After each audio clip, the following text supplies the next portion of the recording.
Un accord de guitare et des paroles empruntées à Jonas Pedro pour rappeler le propos de cette manifestation.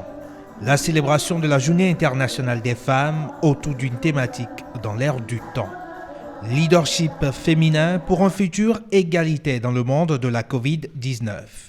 Et ce thème veut célébrer tous les efforts déployés par les femmes et les filles du monde entier pour construire leur avenir et une relance plus égalitaire après la pandémie de Covid-19.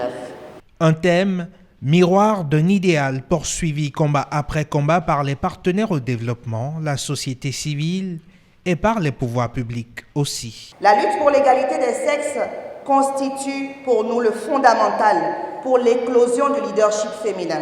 Pour parvenir réellement à l'égalité des sexes et au leadership de la femme béninoise, il faut pouvoir lever ces obstacles qui persistent et qui perdurent. Et l'un de ces obstacles majeurs, c'est bien évidemment la violence faite aux filles, faite aux femmes. Pour aller au-delà des mots, le ministère en charge des Affaires sociales a voulu faire de cette édition de la Journée internationale des femmes une tribune de consécration.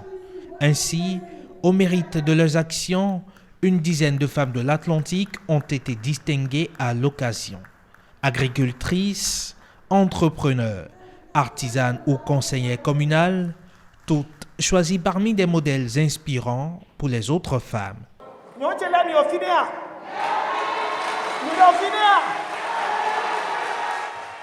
Quatre ministres du gouvernement pour le prix d'un.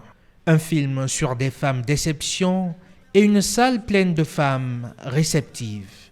À Ouidah, les petits plats ont été mis dans les grands pour cette célébration de la Journée internationale des femmes. Ses sœurs, ses épouses, ses mères, ses porteuses de vie. Malgré tout ce que vous êtes, nous vous aimons, car la vie c'est vous.